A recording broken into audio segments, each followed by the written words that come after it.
जय हिंद दोस्तों, मैं विकास सिंह आपका स्वागत करता हूं अपने YouTube channel Indian study classes में। दोस्तों, आज हम एक नए साइंस ऑफ फैक्ट की बात करेंगे। आज हम जानेंगे कि क्या वाकई इसके पीछे साइंस है।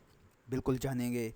दोस्तों, हम जीवन में लाखों बार सफ़र करते हैं, लाखों लोगों से मिलते हैं। इस सफ़र में वह सफ़र सड़क के माध्यम से हो, रेलवे के माध्यम से, हवाई सफ़र हो, कैसा भी हो, लेकिन इन सफ़रों में कभी कभी हम वह साइंस भूल चीज़ें तो देखते हैं, लेकिन वह भूल जाते हैं कि इसके पीछे वाकई साइंस है।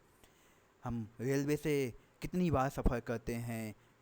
इस समय तो कोरोना की वजह से सफ़र काफ़ी कम हो गया है, लेकिन दोस्तों, आम जीवन में हम सफ़र बहुत ज़्यादा करते हैं और सबसे बड़ा हमारा सफ़र का माध्यम होता है रेलवे। दोस्तों, कभी आपने सोचा है रेलवे में जो पटरियाँ होती हैं उनके बिछाने वो बिछी होती हैं, और हमारा उनके बीच की जो दूरी होती है, ट्रैक के बीच की दूरी होती है, वो हमेशा बराबर होती है। वो क्यों बराबर होती है? वो उसके पीछे साइंस है। और इतने लंबे ट्रैक में कभी आपने सोचा है कि कहीं ना कहीं जॉइंट होता है, और वो जॉइंट कभी आपने ध्यान से देखा है उसके बीच में स्पेस होता है। वह स्पेस क्यों होता है ये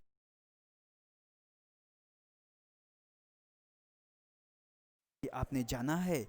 दोस्तों, आज हम उसी के बारे में जानते हैं। चलिए दोस्तों, जब आप सफ़र करते हैं तो देखते होंगे, कभी आपने ध्यान दिया होगा तो जो रेलवे ट्रैक होता है उन पटरियों के बीच में जो दो जॉइंट होते हैं उनके बीच में स्पेस होता है। वो स्पेस क्यों होता है? इसलिए ये स्पेस उसी के, अब वह उसके पीछे साइंस है। वह साइंस क्या है? गर्मियों के दिनों में वह क्या व्यवहार करता है, ठंडियों के दिनों में क्या व्यवहार करता है, वह स्पेस क्यों छोड़ा जाता है, इसके बारे में जानते हैं। दोस्तों, हम जानते हैं पटरियाँ लोहे की बनी होती हैं, अच्छे इस्पात की बनी होती हैं।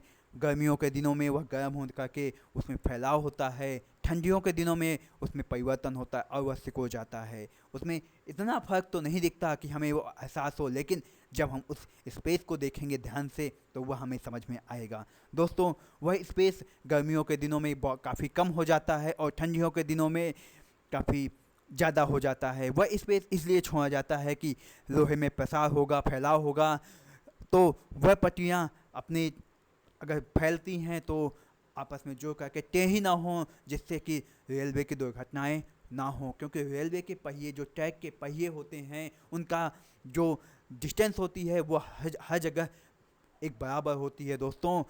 इसीलिए वो जो स्पेस होता है उसको छोड़ा जाता है, और वह स्पेस ठंडियों के दिनों में काफ़ी कम हो जाता है और गर्मियों के दिनों में फैल जाता है, जिसके कारण पट्टियाँ अगर फैलती हैं तो टेढ़ी नहीं होती और हमारा सफ़र सुखद बना रहता है। दोस्तों, आज के लिए ही यह एक इफ़ेक्ट मैंने दिया और एक फैक्ट आपको बताया। आज के लिए इतना ही। जय हिंद। नए फैक्ट के साथ फिर मिलूँगा, तब तक के लिए वंदे मातरम।